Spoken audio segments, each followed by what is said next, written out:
Today I'll be installing Rizoma clear timing belt covers on a Ducati Streetfighter 848.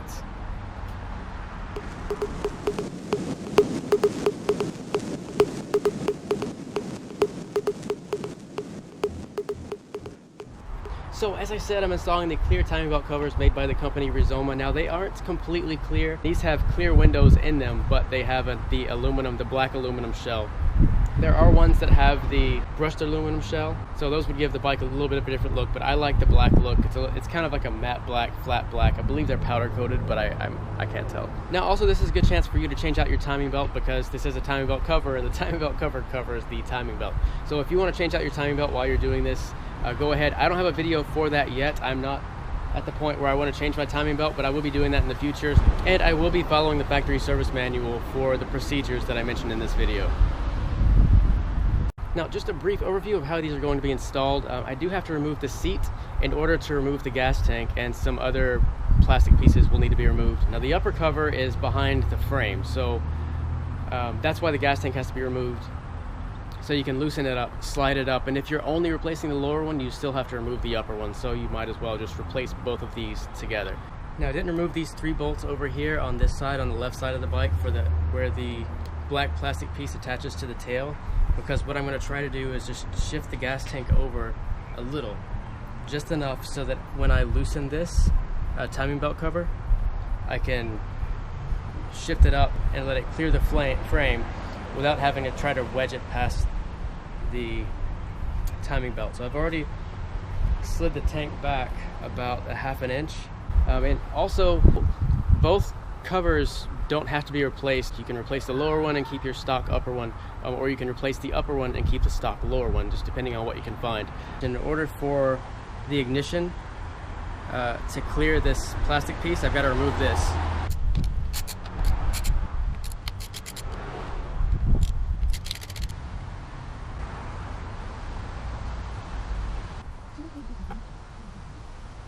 Now there's 5 screws total holding this in, each with a 5mm head.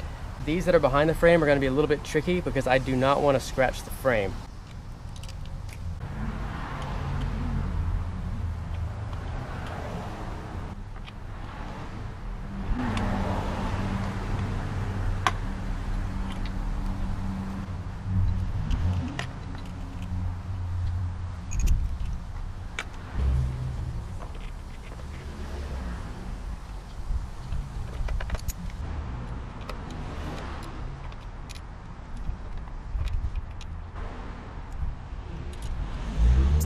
The lower screw has a wire holder on it.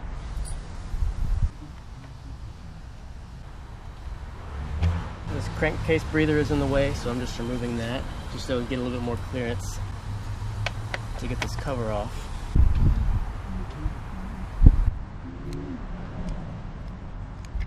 There's a hose clamp. There's a hose clamp back here going around the breather tube coming out of the crankcase behind the clutch cover. This is cracked a little bit. I'm going to have to replace that later. There's a lip down here that you need to get to clear the belt.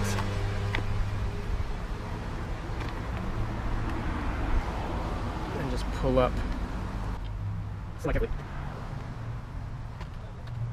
And watch scratching the tank unless you remove your gas tank completely. I have my hand behind this so that it's not scratching the tank.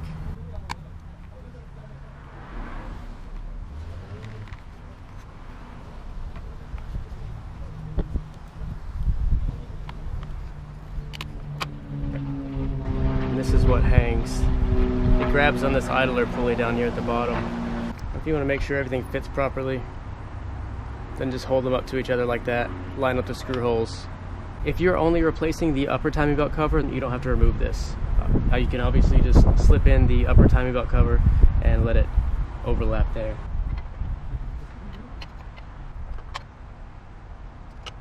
Make sure to keep all the hoses and wires out of the way so that it slips down perfectly.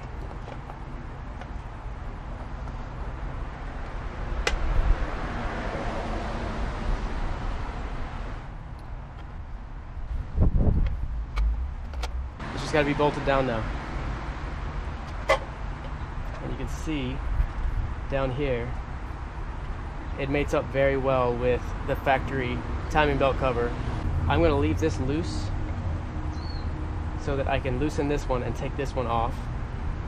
But if you're only replacing this upper cover, you don't have to remove this. If you're replacing the lower cover, you don't have to pull this all the way out as I did. You can just loosen this enough to where you have enough play, and then you can take off the lower timing belt cover. So these lower two screws that go into the radiator, they are 4mm.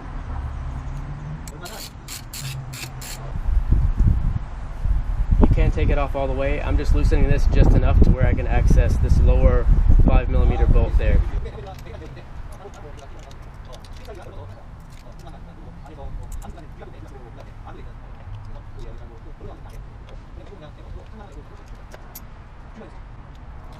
I'm going to remove my oil sensor. And there's a washer on the bottom of this. You don't want to lose that, and set this somewhere where it's not going to get dirty. That's it. It's all off. It's the other one. In the very front of this, there are two screws that hold in this little breather, and you have to screw those in here to the front of this. Comes out, two small Phillips screws. Nope. You can't reuse these small Phillips screws that were on the back of the old cover. You have to use the screws that came with this.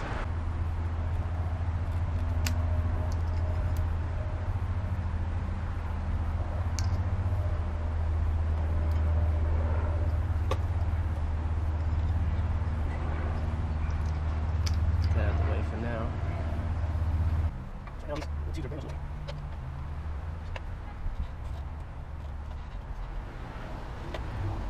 Alright, just had to squeeze that hose a little bit. It's fine though. This did come with new hardware to replace the old black screws, so it's up to you. If you want to have like shiny silver hardware, or if you want to go with the black, all black look, you have new ones or old ones to choose from.